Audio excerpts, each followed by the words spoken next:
Shalom, puji Tuhan, selamat sore menjelang malam. Kita kembali berjumpa di hari Rabu ini, ibadah tengah minggu. Kita akan dengarkan firman Tuhan, namun sebelumnya itu kita terlebih dahulu berdoa. Mari kita berdoa.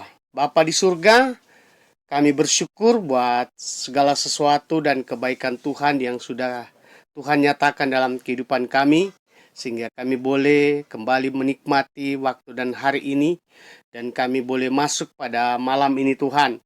Sebelum kami memasuki malam hari ini, kami rindu mendengarkan firman Tuhan untuk menguatkan supaya kehidupan kami tetap berada pada keinginan Tuhan, yaitu di atas dasar firman Tuhan, supaya kami dikuatkan, dimenangkan, dan diberkati melalui kebenaran firman Tuhan. Urapi hambamu, karena hambamu hanya tanah liat adanya. Urapi dengan kuat kuasamu, supaya dapat berkata-kata sesuai dengan firman-Mu. Terima kasih Bapa, kami sambut firman-Mu dalam nama haleluya.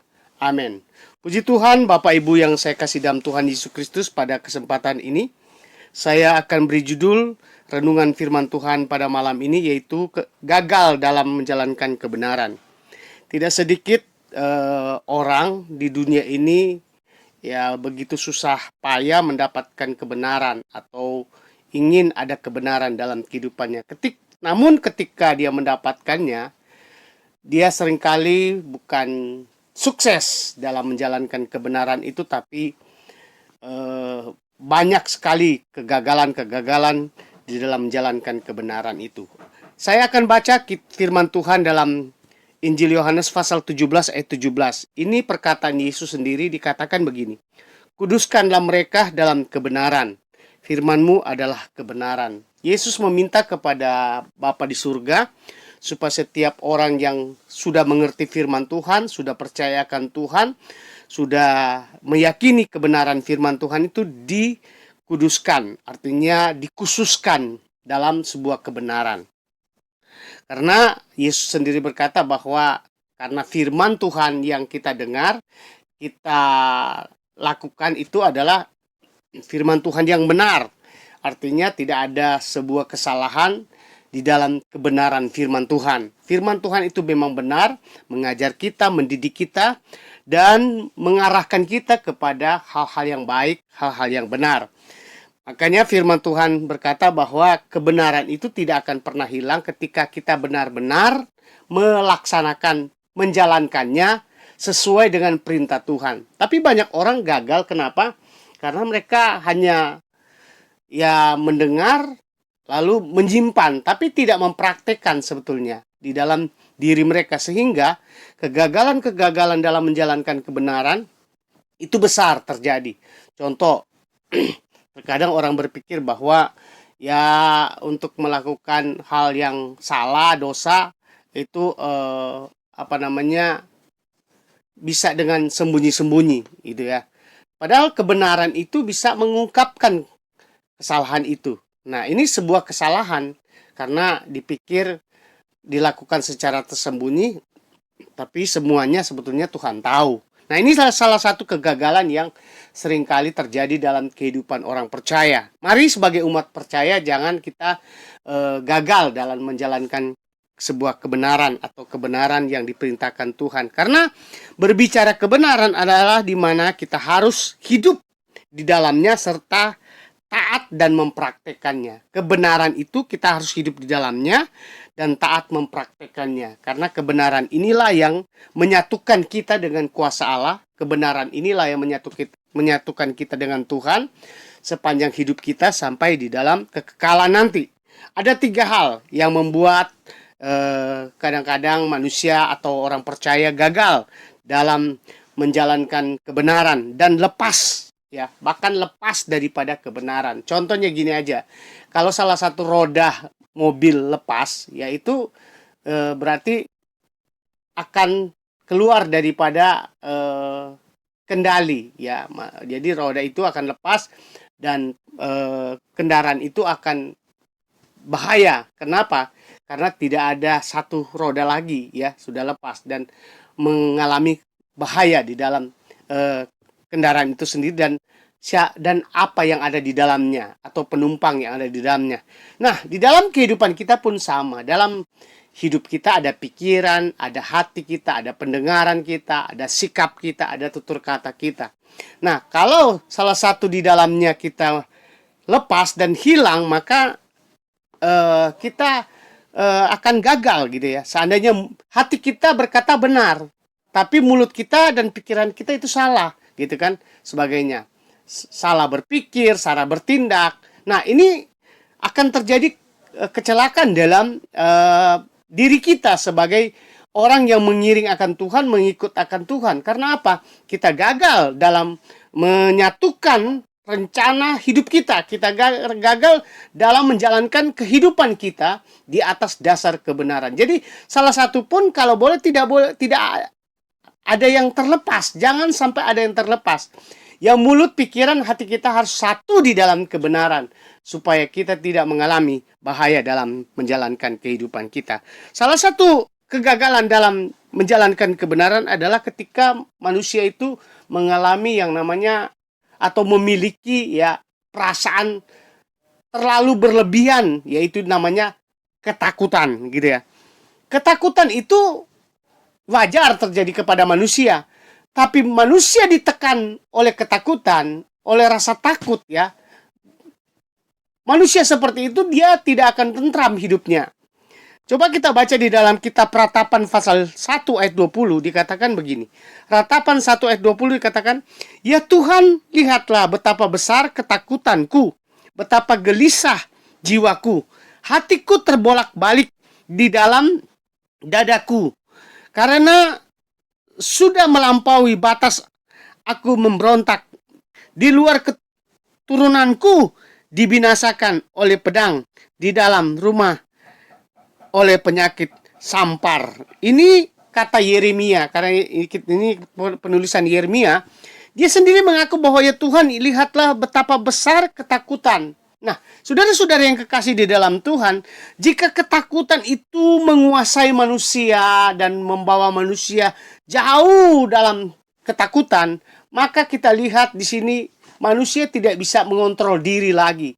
Karena apa? Karena ketakutan yang sudah merasuk dia, membuat dia tidak berpikir lagi dengan benar. Nah, saudara-saudara yang kasih dalam Tuhan, sebagai anak Tuhan, Tuhan bilang, kita jangan takut gitu ya. Jangan takut menghadapi apapun yang kita hadapi di dalam dunia ini. Artinya, kita tetap kuat dan mampu dan tegar menghadapi situasi keadaan sekarang ini.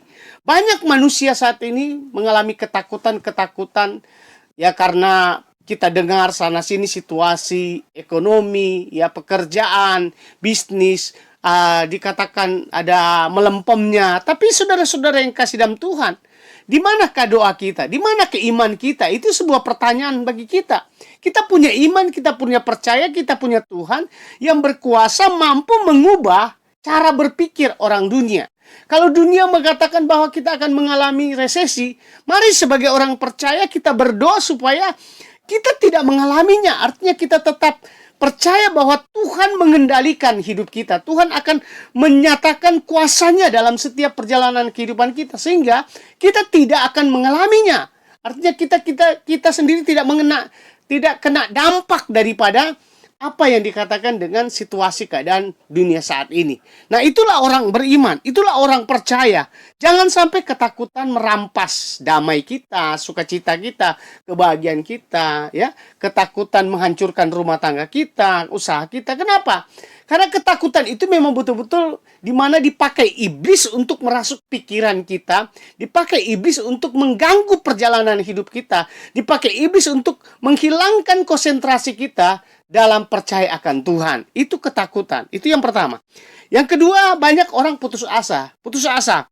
Dalam Lukas pasal 5 ayat 5 dikatakan, Simon menjawab, "Guru, telah sepanjang malam kami bekerja keras dan kami tidak menangkap apa-apa. Tetapi karena engkau menyuruhnya, aku akan menebarkan jala juga." Kalau kita lihat di sini, di mana terjadi perdebatan antara Petrus dan Tuhan Yesus.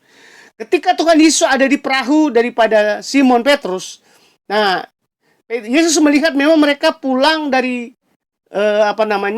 mencari ikan, tidak mendapatkan apa-apa. Tapi di situ Yesus melihat sebuah kebutuhan Petrus Artinya kenapa mereka tidak dapat apa-apa? Semalam mereka cari ikan tapi mereka tidak dapat apa-apa. Dan Yesus ya dengan berkata kepada Petrus, dia berkata begini, Petrus, udah perahumu coba jauh ke dalam, artinya berlayar lagi ke dalam dan kita akan menangkap ikan. Nah, sudah yang kekasih dalam Tuhan, tapi di situ menjadi sebuah perdebatan. Ada perdebatan antara Yesus dengan Petrus. Bahkan Petrus mengatakan, Simon menjawab. Petrus menjawab kepada Petrus menjawab kepada Yesus, maksud saya. Dikatakan, Guru, telah sepanjang malam kami bekerja keras dan kami tidak menangkap apa-apa. Nah, kita lihat di sini perkataan ini sebetulnya mengandung keputusasaan ya. Artinya ya wajar manusia kalau memang mungkin terkadang menghadapi putus asa di dalam mencari pekerjaan, di dalam berbisnis, berusaha, karena sudah berupaya tapi tidak mendapatkan apa-apa, tidak mendapatkan jawaban. Tapi ingat saudara yang kasih dalam Tuhan, Yesus berkata, dialah sebuah pokok anggur. Dialah sebuah jawaban. Dialah sebagai pemenuhan hasrat hidup kita atau apapun yang menjadi harapan kita. Sehingga Yesus bilang, sudah tebarkan saja, nanti kamu akan melihat mujizat dan kuasa Tuhan. Artinya, kita jangan putus asa, tetap berharap, tetap bersandar kepada Tuhan, tetap percaya bahwa Tuhan akan mengadakan sesuatu yang hal yang luar biasa di luar dugaan pikiran kita. Karena Alkitab mengatakan di dalam Tuhan tidak ada yang mustahil. Dan apa yang terjadi? Kalau saudara baca daripada seluruh perbincangan atau perjalanan Petrus dengan Tuhan Yesus pada waktu itu, maka mereka akhirnya mendapatkan ikan banyak. Karena apa? Karena dia taat akan firman Tuhan. Dia taat kepada Yesus. Dia lakukan apa yang menjadi perintah Tuhan Yesus. Jangan putus asa. Lakukan apa yang menjadi perintah Tuhan bagi kita. Artinya, jangan khawatir, jangan putus asa, jangan bimbang. Lakukan itu perintah firman Tuhan. Maka kita akan melihat jawaban-jawaban yang Tuhan akan kerjakan dalam kehidupan kita sepanjang hidup kita. Petrus merasa putus asa. Sebab semalaman memang mereka tidak dapat ikan satu ekor pun. Nah, sudah yang kasih dalam Tuhan, jangan putus asa, tetap berharap, percaya, bersandar kepada Tuhan, maka kita akan melihat jawaban-jawaban yang Tuhan kerjakan dalam setiap kehidupan kita. Yang ketiga, jangan menjauh dari kebenaran Allah. Artinya, jangan lepas daripada kebenaran firman Tuhan. Roma pasal 1 ayat 21 katakan, sebab sekalipun mereka mengenal Allah, mereka tidak memuliakan Dia sebagai Allah atau mengucap syukur kepadanya. Sebaliknya, pikiran mereka menjadi sia-sia dan hati mereka yang bodoh menjadi gelap. Nah, saudara-saudara yang kasih dalam Tuhan, ini suratan Rasul Paulus kepada jemaat yang ada di Efesus. Dikatakan sekalipun mereka mengenal Allah. Banyak orang mengenal Allah, tapi lupa ya. Allah itu adalah kebenaran. Firman Tuhan itu adalah kebenaran. Mereka akhirnya hidup dengan sia-sia. Karena apa? Mereka melupakan itu kebenaran. Mereka hidup tidak lagi berdasarkan percaya akan Tuhan, tapi mereka hidup menurut pikiran mereka. Ini orang-orang Roma ini memang orang-orang pintar, tetapi terkadang mereka melupakan apa yang menjadi perintah Tuhan. Saudara yang kasih dalam Tuhan, jangan sampai kita seperti orang-orang Roma ini. Dikatakan sebaliknya, pikiran mereka menjadi sia-sia dan hati mereka yang bodoh menjadi gelap. Nah, orang yang melupakan kebenaran, orang yang menjauhkan diri daripada kebenaran, itu dikatakan akan menjadi bodoh dan gelap. Artinya tidak ada pada terang. Artinya cara berpikir, cara pandang mereka itu akan tidak pada sebenarnya. Kenapa? Karena mereka hidup dalam kegelapan, tidak pada kebenaran. Jadi firman Tuhan mengajak kepada kita, jangan jauh daripada kebenaran. Tetap tinggal serta dengan Tuhan. Maka kebenaran itu akan menuntun kita, membawa kita kepada suatu kemenangan, suatu keberkatan, suatu kesehatan, suatu jalan keluar dari semua persoalan-persoalan kehidupan kita. Percayalah bahwa Tuhan serta dengan kita hari ini, besok, bahkan sampai selama-lamanya.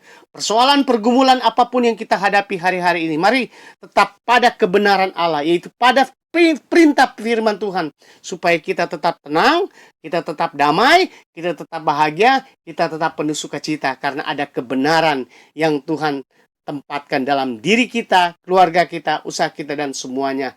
Tuhan akan nyatakan kasih karunia-Nya bagi kita hari ini, besok, bahkan sampai selama-lamanya. Puji Tuhan. Sampai di sini kebenaran firman Tuhan yang saya dapat bawakan. Kiranya berkat Tuhan selalu melimpah atas kita hari ini, bahkan sampai selama-lamanya. Mari kita berdoa. Terima kasih Tuhan buat kebenaran firman Tuhan. Sudah mengajarkan kami supaya kami tidak lepas daripada kebenaran firman Tuhan. Karena firman Tuhanlah yang mengajar kami tentang kebaikan, kebenaran. Lah yang mengajarkan kami tentang berkat, kasih, dan karunia. Kebenaran-Mu yang mengajarkan kami tentang kesehatan kami. Karena di dalam kebenaran itu kami memperoleh kemenangan ketika kami tidak goyah, ketika kami tetap percaya akan Tuhan, akan kuasa, akan kasih-Nya. Karena di dalam Tuhan pasti ada kemenangan yang luar biasa. Hamba berdoa buat seluruh sidang jemaat-Mu yang menghadapi masalah, problema hidup dalam pribadi mereka, rumah tangga, dalam usaha bisnis, pekerjaan mereka. Tuhan tolong mereka Tuhan, lawat dengan kasih, berikan jawaban apa yang menjadi harapan mereka, supaya di dalamnya mereka mengucap syukur apa yang Tuhan kerjakan dalam setiap pribadi mereka. Terima kasih Bapa di surga, semua rencana program hidup kami ke depan, kami serahkan ke dalam tangan kuat kuasa-Mu. Engkau yang bertindak, Engkau yang melakukan yang terbaik bagi kami, dan kami percaya semua itu akan indah pada waktunya. Kami berdoa buat bangsa dan negara kami Indonesia, pemerintah yang ada. Ya Tuhan, senantiasa tolong berikan hikmat bagi bangsa ini dan pemerintah yang ada untuk menjalankan roda kepemerintahan untuk boleh benar-benar mensejahterakan bangsa ini Tuhan. Terima kasih Bapa di surga. Apapun yang sudah diberikan dan dipersembahkan oleh anak-anak Tuhan dalam pelayanan gereja Tuhan, pelayanan kami, pelayanan di eklesia Tuhan, berkati, kembalikan berlipat kali ganda sesuai dengan janji-Mu ya Tuhan. Terima kasih Bapa dalam surga, terpuji-pujilah nama-Mu. Di dalam nama Tuhan Yesus Kristus kami sudah berdoa mengucap syukur. Haleluya.